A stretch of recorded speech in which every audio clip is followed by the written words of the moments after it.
जय जय श्री चैतन्य जय नित्यानंद जय अद्वैत जय जय भक्त वृंद हरे कृष्णा कृष्ण कृष्ण हरे हरे हरे राम हरे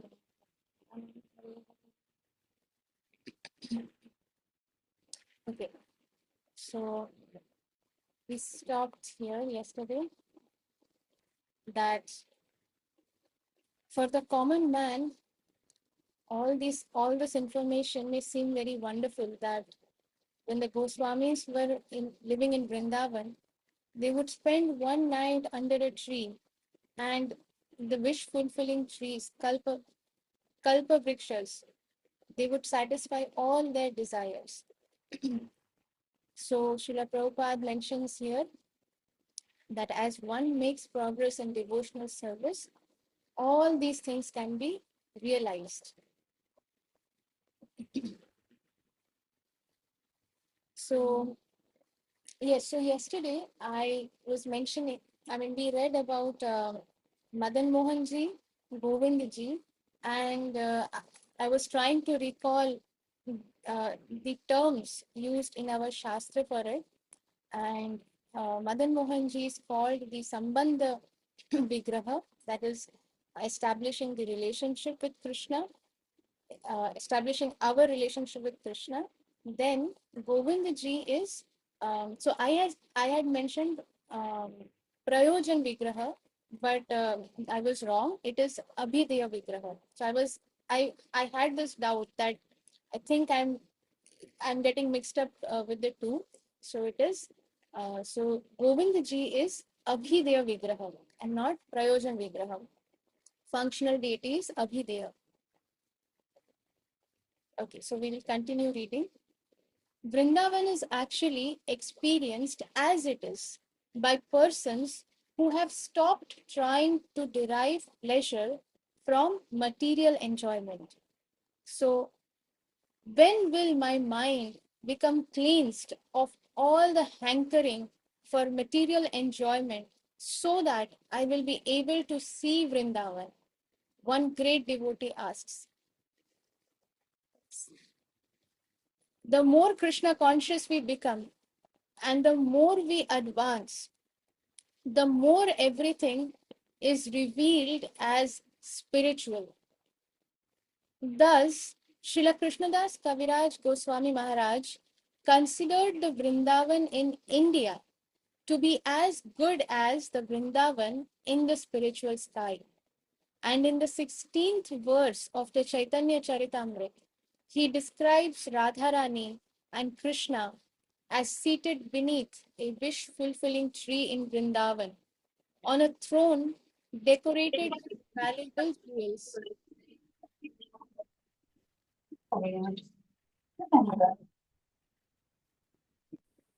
I'll mute everyone so that there are some echoes sometimes. So, um, so in the 16th verse of Chaitanya Charitamrita, Srila Krishnadas Kaviraj Goswami Maharaj describes Srimati Radharani and Krishna. They are seated beneath a wish fulfilling tree in Vrindavan on a throne decorated with very valuable jewels. There, Krishna's dear Gopi friends, they are serving Srimati Radharani and Krishna. How? By singing, by dancing, by offering betel nuts and refreshments, by decorating their lordships with various kinds of flowers. Even today in India, people decorate swinging thrones and recreate this scene during the month of July and August. Jhulan Yatra. This is called Jhulan Yatra. Generally, at that time, people go to Vrindavan to offer their respects to the deities there. Finally, Srila Krishnadas Kaviraj Goswami Maharaj offers his blessings.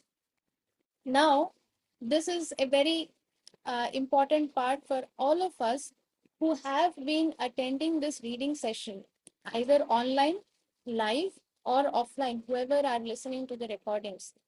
So this is a very important moment for all of us, where finally Srila Krishnadas Kaviraj Goswami Maharaj is offering his blessings to all his readers in the name of Gopinath deity, who is Krishna as master and proprietor of the gopis. So now here we are getting blessings of Srila Krishnadas Kaviraj Goswami Maharaj, and he is offering the blessings in the name of Gopinath deity. So we are also getting blessings of Gopinath here. And who is Gopinath? Gopinath, who is the master of the gopis. Krishna as master and proprietor of the gopis. When Krishna played upon his flute, all the gopis or the cowherd girls were attracted by the sound and they left their household duties. And when they came to Krishna, Krishna danced with them. In the material world, these kinds of activities are very, very abominable. They are not um, they are very abominable activities. If a girl is married, if somebody is married and they leave their spouse and they go and they have a paramour, they are having having an affair with someone else, it is considered to be very abominable. This is not part of our culture. But here, Krishna is not someone from the material platform. He is spiritual. And everything that happens in the spiritual sky is always pure. But everything that happens in the material world is the perverted image of those activities of the spiritual sky. And that is why, as soon as these activities, because this material world, everyone comes in contact with the material modes of nature, and therefore everything is contaminated. So such things should not be imitated in this material world.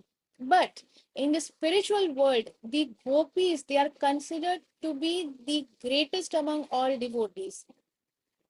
So, and when Krishna played upon his flute, all the gopis were attracted by the sound of Krishna's flute, and they left their household duties. Whatever they were doing, they had their husbands, they had their in-laws in the house, they had their own children in the house. Some gopis who were not, maybe if they were not married, they had their parents, their siblings. They left everything and they all came to see Krishna, and Krishna danced with them because they left everything and they were only attracted to Krishna. Krishna was their uh, life and soul. Everything revolved around Krishna. These activities are all described in the 10th canto of Srimad Bhagavatam. These gopis were childhood friends of Krishna, and many were married. For in India, the girls are generally married by the age of 12. The boys, however, are not married before 18. So Krishna, who was 15 or 16 at the time, was not married. Nonetheless, he called these girls from their homes and invited them to dance with him. That dance is called the Ras Leela dance, and it is the most elevated of all the Vrindavan pastimes. Krishna is therefore called Gopinath because he is the beloved master of the gopis. Srila Krishnadas Kaviraj Goswami Maharaj petitions the blessings of Lord Gopinath. May that Gopinath, the master of the gopis, Krishna, bless you.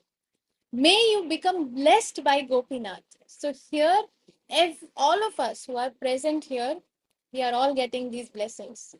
So Haribol, the author of the Chaitanya Charitamrita, prays. Now, when a pure devotee prays, Krishna is bound to accept that prayer. Krishna cannot do anything there. He has to accept it.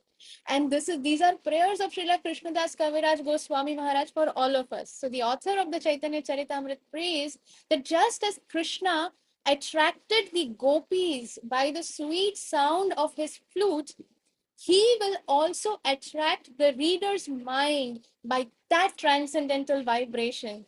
So let me see in a gallery mode who all are interested to get attracted by that sweet sound of Krishna's flute, like the gopis. Please raise your hands. Okay, I think everybody else is raising their hands, but I cannot see Param's hand going up. Maybe Param is not interested. Okay, no worries. Maybe he's not around the video, but I'm sure everyone, all of us want to get attracted by Krishna's flute. So here we go to the next page. We come to this Lord Chaitanya's mission. Lord Chaitanya Mahaprabhu instructed his disciples to write books on the science of Krishna, a task which his followers have continued to carry out down to the present day.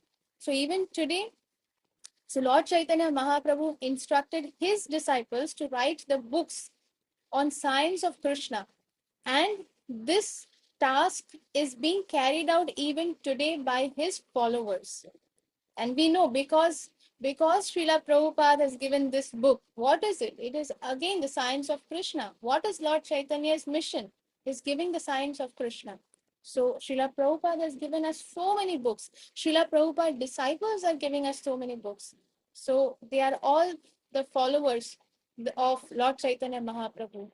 And anybody who is trying to spread this mission, preach about this mission, they are all followers of Lord Chaitanya Mahaprabhu. They are all following these instructions. The elaborations and expositions on the philosophy taught by Lord Chaitanya are in fact most voluminous, exacting, and consistent due to the system of disciplic succession. Why they are perfect, why they are voluminous means with lot of details. Exacting, it is not some whimsical thought or some speculation, but it is exact details, perfect knowledge, and it is consistent. It is not that in one book you will read something, some information is given, and then when you read another scripture some other information is given. It will not be like that. It is consistent because it is perfect knowledge, it is the exact knowledge, and everything is given in details. How, why are we getting it as it is?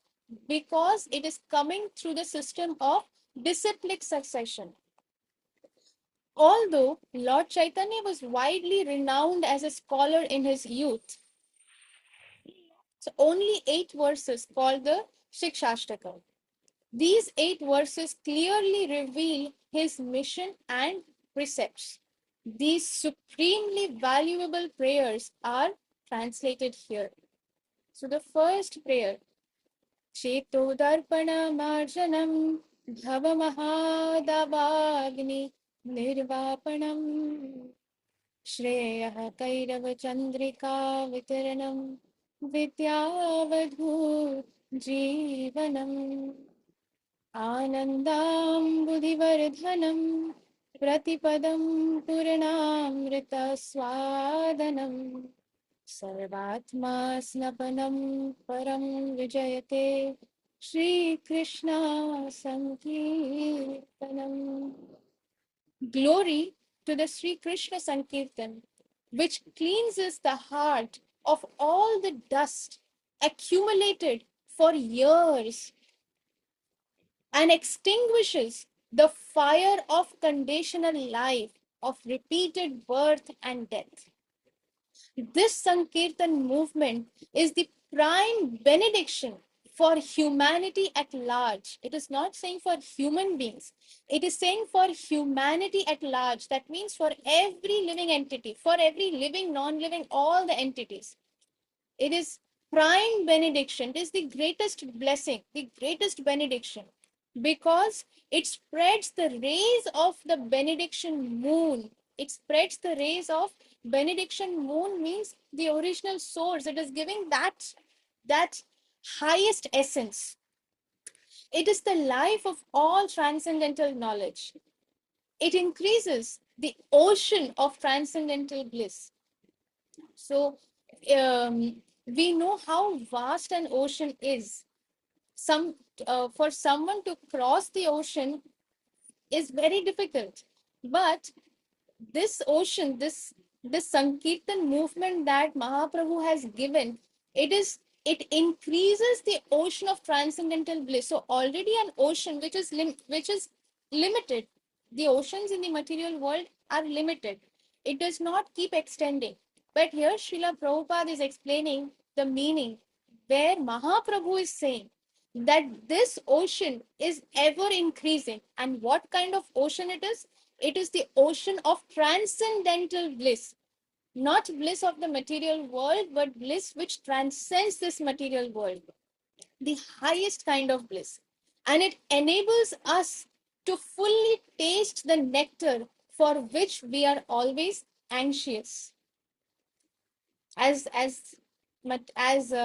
conditioned souls, we don't even know what we are hankering for. But two main symptoms of a conditioned soul is that we are always hankering and we are always lamenting. Hankering means we are always anxious about the future. We are always in want of something, in requirement of something. And lamenting means for the past, whatever we have lost, we lament for it. So these are the main symptoms. But this nectar that Mahaprabhu has come to give us, we don't even know what is the taste of it. That is what Mahaprabhu has come to give us through the Sankirtan movement. And once somebody is able to taste that nectar, then all the anxiety or hankering, lamenting, whatever is there is completely vanquished. So with that, we'll stop here for today. The next verse onwards, Krishna willing, we'll read tomorrow. So thank you so very much, all the devotees, for your kind association. Vancha kalpatrubhyascha kripa sindhubhaiva cha patitanam pavanebhyo vaishnavebhyo namo namah. Ananta koti vaishnav vrinda ki jai. Jagat Guru शिला प्रभुपाद की जय. शिला गुरु महाराज की जय. निताई गौर प्रेमानंदे. हरि हरि बोल. Let me hear. Hari बोल. हरि बोल. हरि बोल.